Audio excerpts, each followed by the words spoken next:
చంద్రబాబు నాయుడు గారు ఒక్కో డిస్టిలరీకి 10% ఇచ్చారు సార్, ఆయనకు సంబంధించిన డిస్టిలరీలకి. ఈ మధ్య అధికారంలోకి వచ్చిన తర్వాత ఒకే కంపెనీకి 31% ఇచ్చారు సార్. ఇది స్కామ్ కాదా?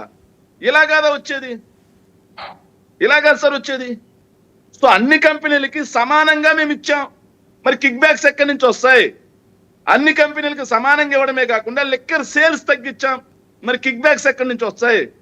అదే విధంగా కొత్త డిస్టిలరీలకి మేము పర్మిషన్ ఇవ్వాలి ఒక్కదానికి కూడా, మరి కిక్ బ్యాక్స్ ఎక్కడి నుంచి వస్తాయి? ఒక్క కొత్త బ్రాండ్ కి పర్మిషన్ ఇవ్వలేదు మేము, మరి కిక్ బ్యాక్స్ ఎక్కడి నుంచి వస్తాయి? మీరు చెప్పండి వర్మ గారు, కిక్ బ్యాక్స్ రావాలంటే వాళ్ళకి మనం ఏదో ఫేవర్ చేస్తుండాలి కదా.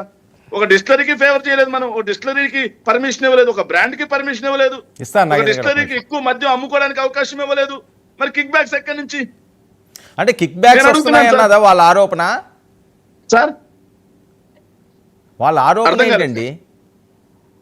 వాళ్ళ ఆరోపణ అక్కడ సిట్ రిమాండ్ రిపోర్ట్ లో కూడా ఏం రాస్తుందంటే, ఏదైతే కొన్ని డిస్టిలరీలకి వాళ్ళు అదాన్ అనే ఒక డిస్టిలరీ రాశారు సార్. సార్ ఆ రాష్ట్రంలో అదాన్ అనే డిస్టిలరీ లేనే లేదు సార్.